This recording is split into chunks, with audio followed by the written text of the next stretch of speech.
In this video, we're going to talk about relative clauses. As you already know, the relative clauses help us so much to identify the coherence also of a sentence. Let's start with defining what the relative clauses are. The relative clauses are those conjunctions, yes, or words, if we can identify them better by mentioning this concept. We can identify it when they join two sentences, and they can surprisingly make your sentences be coherent. So when we have a subordinate sentence, then one sentence more is missing to make it coherent. But I cannot join two sentences without that relative clause. The relative clauses help us to give more information about the situation or what we are talking about. If we are talking about places, then we can use the relative clause where. If we are talking about people, then we can use who. If we are talking about places, things, and objects, or people, we can also use that. We can also add this relative clause which, okay? But then you can have a task in this video, and I read an article the last week on the BBC News. So with this example and the content of this video can help you, and you will tell me on the comments what relative clauses I'm using and what their functions are. Okay guys, so we have this article and this raised my attention because I usually have short concentration span. But with this article I could understand that this situation of this problem going on, the coronavirus, is helping in some way to see what's really happening in our world, okay? So I read an article, a very interesting article last week, and I could see that is really sad, or yeah, it's surprising and at the same time not surprising, the results and what the situation is in the United States nowadays with this problem of coronavirus.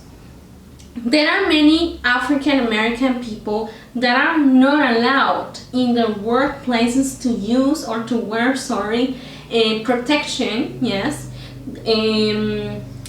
protection, or also we can I can add this concept that they are not being allowed to protest or to protect themselves or to express their inalienable rights, okay? So this article talks about, and the data releases, yes, the following information. 33% of the hospitalized people are African Americans. 13% of the people, of the population, is African, okay? And the 68% of the people, or in this case, the coronavirus deaths, are of Americans, African Americans especially. So this racial disparities are becoming more noticeable in the United States, okay? So with this problem, we are just seeing that in the United States, most, or in its majority, the African Americans are being ravaged.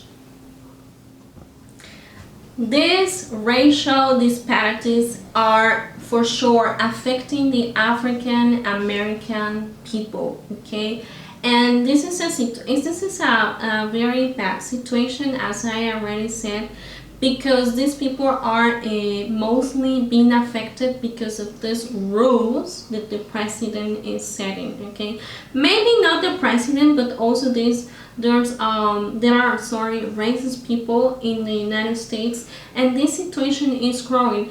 It's noticeable, and it's clear that the percentage of African American victims, and mostly who are black, yes, who are black people, is growing. The overrepresentation of victims is growing, okay?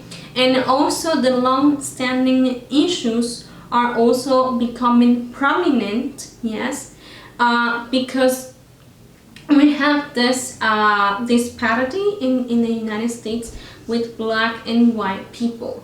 So with this situation or with this content, you can also continue reading, yes, because this is a very extremely sad situation, as I said before, due to this inequality that people have there.